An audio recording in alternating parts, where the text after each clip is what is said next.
इस न्यूज के प्रायोजक हैं अफजल फर्नीचर। अब फर्नीचर खरीदे मुजफ्फरपुर के अफजल फर्नीचर से। यहाँ मिलेंगे फर्नीचर के विशाल रेंज, वो भी होलसेल प्राइस में और लाइफ टाइम गारंटी के साथ। तो देर मत कीजिए, तुरंत पहुँचिए अफजल फर्नीचर और लकड़ी और प्लाई के किसी भी तरह के फर्नीचर की करें खरीदारी। विशेष जानकारी के लिए डायल करें 9931485437 पर।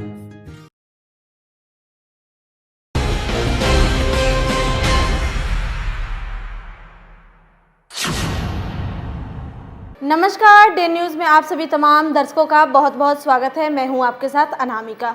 चलिए आगे बढ़ने से पहले एक नज़र डालते हैं उन खबरों पर जो बनी है आज की सुर्खियां।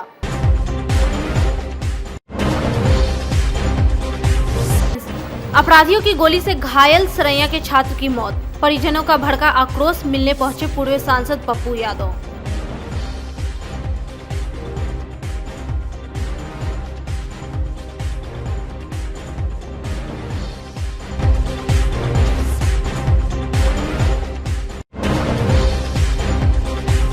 सड़क हादसे में चावल व्यवसायी की चली गई जान, NH 28 पर आगजनी कर ग्रामीणों ने किया आवागमन बाधित।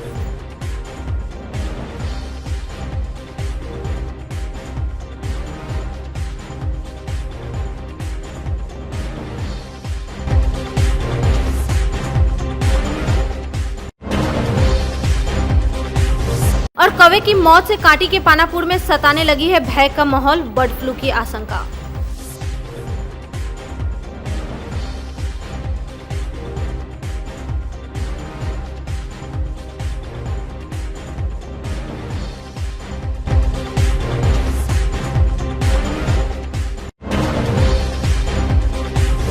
ये थी सुर्खियां और अब खबरें विस्तार से। सरैया तुर्की रोड में मंगलवार की रात अपराधियों ने छात्र विकी कुमार को गोली मारकर गंभीर रूप से जख्मी कर दिया था। इलाज के क्रम में गुरुवार को उसकी मौत हो गई। मौत की खबर सुनते ही आक्रोशित लोगों ने सरैया बाजार को बंद कर प्रदर्शन शुरू कर दिया। लोगों ने पुलिस के खिलाफ नारेबाजी करते हुए अपराधियों की जल्द से जल्द गिरफ्तारी की मांग की। वहीं इन लोगों का कहना है कि शहर में लगातार आपराधिक घटनाएं हो रही है, लेकिन पुलिस कोई कार्रवाई नहीं करती। इधर जन अधिकार पार्टी के संयोजक पप्पू यादव दोकड़ा गांव जाकर विक्की के परिजनों से मुलाकात की। पप्पू यादव ने कहा कि अपराधी बेलगाम हो चुके हैं। मुजफ्फरपुर में हाल में हुई 5 हत्या से संबंधित घटनाओं का जिक्र करते हुए उन्होंने कहा कि यहां की स्थिति देखकर ऐसा लग रहा है कि अब पुलिस का इकबाल समाप्त हो चुका है। उससे विदारक घटना क्या हो सकती है? मतलब एक सप्ताह में हम 3 बार आ चुके मुजफ्फरपुर।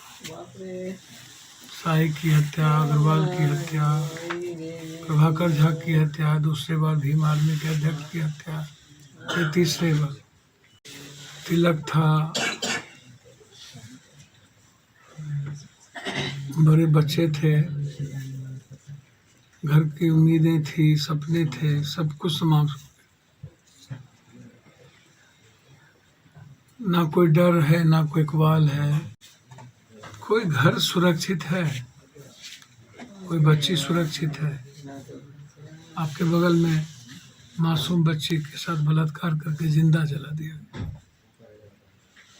किसकी बेटी, किसकी बहन, किसके बच्चे सुरक्षित है? साम्राज्य है अपराधियों का। शराब ने तो गांव को तबाह कर दिया। साइकिल पर चढ़ने वाले लोग आज फॉर्च्यूनर पर, स्कॉर्पियो पर चढ़ रहे हैं। 8,000 करोड़ से ज्यादा का ट्रांजैक्शन है शराब का, जबकि बिहार सरकार का बजट 4,500 करोड़ का था। ये जो जमीन, शराब, बालू और नेता और अपराधियों का जो नेक्सस है ना, पता नहीं भगवान क्या करेगा, कहाँ ले जाएगा इस बिहार को। हाल ही नहीं होता। प्रशासन कार्रवाई भी करती है क्या? तेज रफ्तार का कहर जारी है। गुरुवार को NH 28 के कच्ची पक्की मझौली धर्मदास के पास अनियंत्रित ट्रक ने स्कूटी सवार 2 लोगों को रौंद दिया, जिसमें एक की मौत मौके पर हो गई और एक गंभीर रूप से घायल है। मृतक की पहचान मनियारी के मथुरापुर निवासी चावल व्यवसायी 45 वर्षीय मुर्तुजा अंसारी के रूप में हुई। काफी मशक्कत के बाद लोगों को शांत कराया गया। परिजनों ने बताया कि शाम को घर से कच्ची पक्की स्थित दुकान जा रहे थे। इस दौरान हादसा हो गया। वहीं पुलिस ने ट्रक को जब्त कर लिया है। डीएसपी राम नरेश पासवान ने बताया कि सीओ से बात कर जो मुआवजे का प्रावधान होगा वह दिया जाएगा। घटना है कि वो अनमोल ट्रेडर्स वाले अपने घर जा रहे थे खाना खाने, तो ये राइट साइड में चढ़ के ट्रक वाला इनको मारा है। जब चक्का में फंस गए हैं तो फिर बैक करके फिर चक्का चढ़ाया है, दोबारे इसको करके इसको मरा है, नहीं तो बच जाते ये आदमी। तो ड्राइवर का इसमें सरासर गलती है, राइट साइड चढ़ के, क्योंकि वहाँ पे क्रॉसिंग है और ड्राइवर काफ़ी लापरवाही से और तेज़ी में गाड़ी चला रहा था, जिसके कारण ये घटना हुई है। मृतक की क्या पहचान है? मृतक की पहचान है कि ये हसनैन साहब हैं, एक इंजीनियर साहब हैं मिथरापुर के, उनके बेटा है, बड़े बेटा है मुर्तुज़ा अंसारी, और एक घायल है उनके भतीजा जो साथ में भी थे, जो इश्तियाक अंसारी जो अभी सदर हॉस्पिटल गए हैं। इनकी मौके पर ही मौत हो गई, मौके स्पॉट डेथ हो गई। हम तो अपने ड्यूटी में थे, यहाँ से फ़ोन गया कि एक्सीडेंट हो गया है, तो हम वहाँ से दौड़े आए, यहाँ आए तो देखे वो ट्रक के नीचे पड़े हुए हैं, स्पॉट डेथ। जानकारी मिली है? स्कूटी से आ रहे थे? हाँ, स्कूटी से घर से वो दुकान की तरफ जा रहे थे। हाँ, इसी में पता चला कि उनका एक्सीडेंट हुआ। खाना वाना खाने गए थे क्या? नहीं, वो घर जाते खाना खाने के लिए, खाना से दुकान खाना रहे थे। खाना खाने घर गए थे, घर से दुकान जा रहे थे। दुकान में हुई घटना? हाँ, उसी क्रम में घटना हुई। रोड जाम करके क्या मांग आप लोग कर रहे हैं? बस मुआवजे की मांग हो, जो उचित हो वो उचित मिल जाए। और दुर्घटना हुआ है, लोगों का मांग है कि जो दुर्घटना में मुआवजा का प्रावधान है वो मुआवजा दिया जाए। सीओ साहब से बातें हुई हैं, जाम क्लियर करवाने के लिए आए हुए हैं। ट्रक में तोड़-फोड़ की गई? दिख तो रहा है, शीशा वगैरह टूटा हुआ देख रहा है, फिर जैसा लिख के दिया जाएगा फिर हम लोग कार्रवाई करेंगे। मुजफ्फरपुर में लगातार कौवे की मौत के मामले सामने आ रहे हैं। कांटी के पानापुर करियात में पिछले 2 दिनों में 6 से अधिक कौवे की मौत हुई है, जिससे स्थानीय लोगों में भय का माहौल है। आसपास के ग्रामीण बर्ड फ्लू की आशंका से सहमे हुए हैं। जानकारी मिलने पर जिला पशुपालन पदाधिकारी चिकित्सकों की एक टीम लेकर गांव का दौरा किया और मृत पाए गए कौवे के 100 से सैंपल लेकर जांच के लिए भेज दिया गया है। मरे कौवे को मिट्टी खोदकर दफना दिया गया। कल मैं कार्यालय में 2 बजे के करीब बैठा हुआ था, 1:30-2 बजे के करीब। उसी समय वहाँ से पंचायत समिति सदस्य श्री दिनकर सिंह, अखिलेश बाबू और इंदर कुमार सिंह, इन लोगों का फ़ोन आया। तो फ़ोन पर उन लोगों ने बताया कि 2 कौवे की मृत्यु हुई है, बगीचे में है, उसे आना जाना लोग का रुका हुआ है, सो सर इसको देख लिया जाए। घटना की जानकारी होने के आधे घंटे के अंदर वहाँ पर हम पहुँचे। पहुँचने के बाद प्रथम दृष्टया जो हम लोग का जो अंतःस्राव परीक्षण होता है वो किया। कहीं से किसी भी बीमारी की से उसकी मृत्यु का हमको कहीं कोई इन्फॉर्मेशन या सोर्स जो बॉडी देख के जो हम लोग एसेस करते हैं वो नहीं थी। वो ठंड से ही स्वाभाविक रूप से वो मृत्यु थी। देखने के पश्चात जो है ना, जो हम लोग का बर्ड फ्लू का जो बिहार सरकार द्वारा जो मानक जो संचालन करना है, उसके तहत अगल बगल का सीरम कलेक्शन, स्वाब कलेक्शंस, अगल बगल में जो है ना क्या कहते हैं प्रचार प्रसार, डरने की ज़रूरत नहीं है। चूँकि सर्वप्रथम ये बीमारी जो है बर्ड फ्लू जानवरों से जानवरों में फैलती है, जानवर से आदमी में फैलने की इसकी कहीं कोई पुष्टि अभी तक नहीं हुई है। तो चूँकि जानवरों में ज़्यादा कैजुअलिटी न हो, जानवरों में ज़्यादा संख्या में जो है ना बर्ड्स, हमारा जो पोल्ट्री व्यवसाय करने वाले लोग हैं वो न मरे, पोल्ट्री बर्ड्स न मरे, इसके लिए सरकार एहतियात के तौर पर अगल बगल के पोल्ट्री फार्मों या अगल बगल के जो मुर्गा व्यवसाय वाले जो करते हैं, काटते कुटते हैं, उसके यहाँ से हम लोग जो है सीरम स्वाब कलेक्शन कर लेते हैं, जिससे कि ये बीमारी वहाँ न हो। और उस सीरम स्वाब को हम लोग जो है ना बाहर के लेबोरेटरी में भेजते हैं। अपील करना चाहिए, डरने की कोई ज़रूरत नहीं है। सरकार अपने स्तर पर काम कर रही है, सीरम स्वाब कलेक्शन का काम हम लोग कर रहे हैं और उस बीमारी से नहीं मरी है। वो एक्चुअली 2 कौवे जो मरे हैं वो ठंड की वजह से मरे। पिछले कई महीनों से बंदरों से परेशान मनियारी के सोनवर्षा निवासियों को निजात मिल गया। गुरुवार को वन विभाग के रेस्क्यू टीम ने काफी प्रयास के बाद बंदरों को काबू में कर लेते गई। बंदर के आतंक से लोग काफी परेशान थे। कई बार बंदरों ने लोगों पर हमला भी किया। रेस्क्यू टीम में रजनीश कुमार, शशि शेखर, सतीश कुमार, रंजन और मोती सहित वन विभाग के कई अन्य कर्मचारी शामिल रहे। बंदर आया था ना घर में, अच्छा, तो हम भागे तो पीछे से लबच के काट दिए। लगभग 4-5 महीना से। 4-5 महीना से फोन किए थे डीएफओ को? फोन किए तो क्या बताया गया वहाँ से? आ रहे हैं, आते नहीं हैं। अभी तक कोई नहीं आया? प्रशासन को इसका सूचना दिए थे? प्रशासन देखने करता है। अच्छा, देखता है लेकिन कोई एक्शन कोई नहीं ले रहा है। जैसे कि 4 बजे है ना, तो वो बोली पवित्र शनि के पुत्र बोली कि इधर आगे फूका हुआ है, आ जाओ आगे तक है। तो हम चले गए आगे तक, तो समझी रहा समझी हो रहा, तो उनका टोपी खींच साइड में, फिर ओकरा कहे के मतलब कि हम आगे तक पैदल, तो छोटका बंदर आके आगू में बैठ गए। हम कहली बैठे हमरा कौन जरूरी है बैठे से, जाए तो वो फिर उस साइड हो कि साइड में बैठे पीछे, तो फिर पीछे वाला बंदर आके माथा में वो बस काट ले से 4 कुत्ता काट। बुधवार की देर रात सदर पुलिस ने दीघड़ा इलाके से 2 पिकअप पर लदे गेहूं और चावल को जब्त कर लिया। छापेमारी के दौरान वाहनों के चालक, खलासी सहित अन्य लोग फरार हो गए। एक पिकअप पर 37 बोरा चावल और दूसरे पर 30 बोरा गेहूं लदा है। एक पिकअप बिना नंबर का है। वहीं इस संबंध में जमादार जीएस ठाकुर के बयान पर चालक, खलासी सहित अन्य के विरुद्ध प्राथमिकी दर्ज की गई। पुलिस पिकअप नंबर के आधार पर कालाबाजारी में शामिल लोगों की पहचान करने में जुट गई है। पुलिस को शिकायत मिली थी कि दीघड़ा इलाके में अनाज की कालाबाजारी हो रही है। छापेमारी की भनक लगते ही लोग भाग निकले। उसमें प्राथमिकी दर्ज हो रही है। कैसे क्या ऑपरेशन हुई है? कल गश्ती दल को सूचना मिली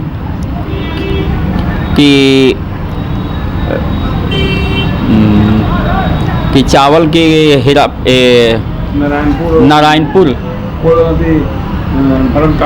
नारायणपुर धर्म कांटा के पास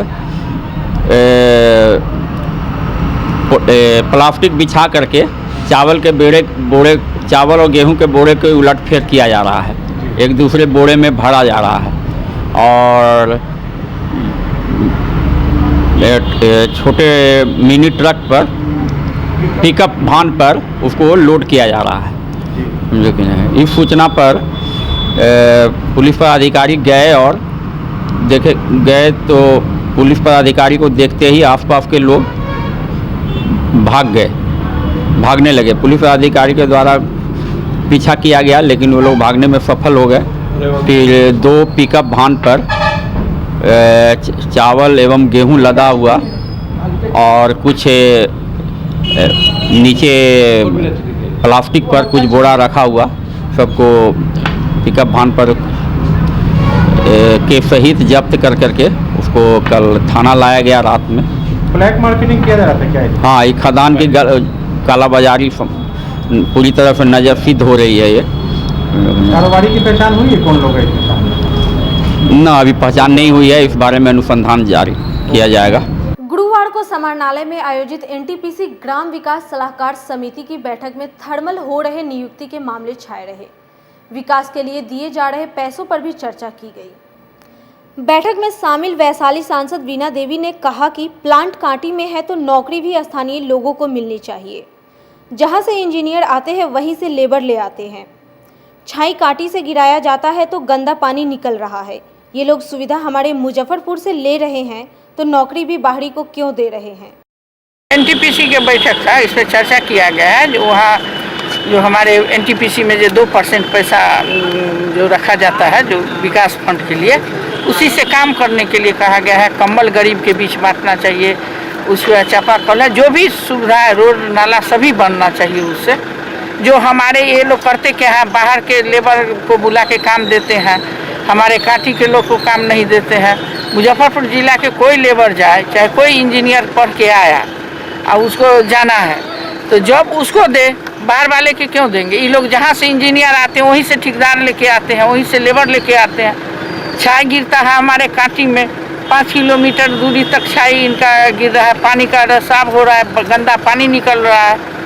तो सुविधा हमारे काठी के लोग मुजफ्फरपुर जिला से ले रहे हैं, तो जब बाहर वाला के कैसे देंगे किसी को?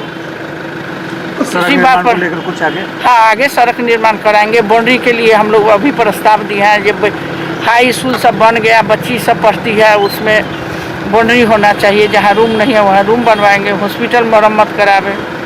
खबरों को आगे बढ़ाएंगी हमारी सहयोगी प्रज्ञा।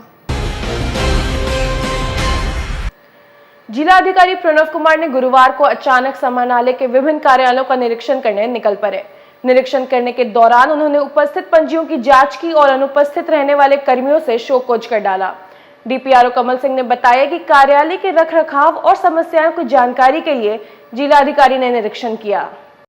जिलाधिकारी के द्वारा आज कलेक्टेरिएट स्थित विभिन्न शाखाओं का औचक निरीक्षण किया गया है, जिसमें कर्मियों की उपस्थिति भी देखी गई, हाजिरी बही को भी खंगाला गया है। साथ ही साथ बहुत सारे उन्होंने आवश्यक निर्देश भी दिया है। कुछ कार्यालयों की मरम्मती की ज़रूरत है, इसके बारे में भी उन्होंने बात बोली है। अभी हम कुछ देर के बाद देखेंगे कि उपस्थिति पंजी के आधार पर बता पाएंगे कि कितने कर्मी उपस्थित हुए और उन पर क्या कार्रवाई हुई। बाद बाकी सारा चीज़ ठीक रहा। मेनली आज उन्होंने औचक निरीक्षण किया तय शेड्यूल के आधार पर। राशन नहीं मिलने और नल जल योजना का लाभ नहीं मिलने पर वार्ड 41 की गुड्डी चतुर्वेदी ने गुरुवार से समाहरणालय पे अनशन शुरू कर दिया है। गुड्डी चतुर्वेदी का कहना है कि अंगूठे का निशान लेने के बाद भी डीलर अनाज नहीं दे रहा है। मांगने पर धमकी मिलती है। नल से गंदा पानी भी निकल रहा है, लेकिन समस्याओं को सुनने वाला कोई नहीं है। राशन जो है 6 महीना 5 महीना में लोग राशन डीलर नहीं देना चाह रहे हैं और राशन दाम बढ़ा के लेते हैं और ज्यादा से ज्यादा दाम बढ़ा के लेते हैं। जो रेट मिलता है वो रेट नहीं देते हैं और कहते हैं कि जहाँ जाना है तहाँ जाइए, हमको कोई नहीं है। सबको हम पैसा पहुँचाते हैं, पूर्वी एसटीओ का भी पहुँचाते हैं और जब प्रधानमंत्री मुख्यमंत्री योजना चालू किए हुए हैं तो योजना कहीं नहीं पहुंचता है और पानी के लिए भी पानी नहीं है पीने के लिए और राशन के लिए राशन नहीं है खाने के लिए। ये आपको शहर हो चाहे देहात हो, सब के यही हाल चल रहा है। इसलिए हम लोग अनशन पर बैठे हुए हैं। 41 वार्ड का है, लेकिन 41 वार्ड नहीं है, पूरा बिहार में ही ऐसा हो रहा है। जो कि मुख्यमंत्री कहते हैं कि हमारा योजना चालू है पानी का, नल जल तो जो खराब हो जाता है, नल जल तो बन ही नहीं रहा है। एक बार लग जाने से थोड़ी होता है। गुरुवार को आयोजित ट्रक एसोसिएशन की बैठक में लाठीचार्ज की निंदा करते हुए मांगे माने जाने तक हड़ताल जारी रखने का निर्णय लिया गया। दामोदरपुर के केवीएम गैरेज में संपन्न एसोसिएशन की बैठक में उपस्थित संगठन के प्रदेश अध्यक्ष मुन्ना शंकर ने प्रशासन के रवैये पर सवाल उठाते हुए कहा कि बेरोजगारी दूर करने के बजाय सरकार और बेरोजगारी उत्पन्न कर रही है। जो पुलिस सुधार डेयरी के नजदीक बर्बरतापूर्व जो आक्रामक रुख अख्तियार किया, उसका विरोध करने के लिए, क्योंकि हमारा आंदोलन 15 तारीख की मध्य रात्रि से चल रहा है। सभी जगह पुलिस बर्बरतापूर्वक हमारे आंदोलन को दबाने में, कुचलने में लगी हुई है, लेकिन मेरा आंदोलन चलता रहेगा। अब सरकार को लग रहा है जो इससे सरकार भाग रही है और हमारे आंदोलन से डर रही है, इसलिए पुलिस का सहारा लेकर हमको पिटवा रही है। कल के आंदोलन में पुलिस के द्वारा करीब 20-25 आदमी को जो मारा गया है वो बुरी तरह से इंजर्ड हैं। 3 आदमी तो सरकारी अस्पताल में है, बाकी लोग प्राइवेट में हैं, अपना इलाज करा रहे हैं। आज हम कलेक्टर से भी मुलाकात की, एसपी से भी मुलाकात किया।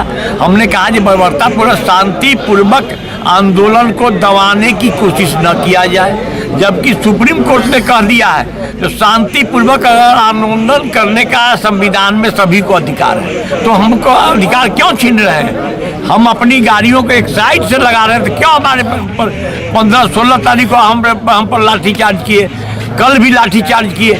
तो अब हम इसी के लिए बैठे हुए हैं। तो अब हम आक्रामक रूप बिहार सरकार के खिलाफ और प्रशासन के खिलाफ अख्तियार करने के लिए विचार करने जा रहे हैं। मुजफ्फरपुर के सदर अस्पताल में गुरुवार से 50 वर्ष से अधिक के स्वास्थ्य कर्मियों को कोरोना वैक्सीन दिए जाने लगा। शुरुआत civil surgeon doctor Shailesh Prasad Singh से ही हुआ। टीकाकरण के बाद डॉक्टर शैलेश प्रसाद सिंह ने बताया कि कोविड-19 के टीके को लेकर जितनी प्रकार की भ्रांतियां फैलाई जा रही थी वह बिल्कुल निराधार है। खुद के संबंध में उन्होंने कहा कि टीका लेने के बाद पूरे तरीके से स्वस्थ हैं। 28 दिन बाद दूसरा डोज लेंगे। संदेश हम लोग वैक्सीनेशन लिए हैं और कहीं कोई प्रॉब्लम्स नहीं है। आधा घंटा वेटिंग रूम में भी रहे हैं, यहाँ तक कि एक प्रिक का जो पेन होता है वो भी एहसास नहीं होने दिया और सभी के सभी इंजॉय कर रहे हैं। आधा घंटा बैठ के एंजॉय किए, उसके बाद निकल के एंजॉय कर रहे हैं। और लोगों को लेना है, लेना चाहिए। हम लोग इतने उम्र के हो गए हैं, उसके बाद लेने नहीं चक रहे हैं, तो दूसरों को क्या दिक्कत है? कहीं ना कहीं जो अफवाह वाली बात थी, परेशानी वाली बात थी, ऐसा बिल्कुल भी नहीं है। एकदम बिल्कुल गलत। आज की खबरों में फिलहाल इतना ही। कल फिर मिलेंगे कुछ नए खबरों के साथ। तब तक के लिए हमारे डी न्यूज़ टीम को दीजिए इजाजत। नमस्कार।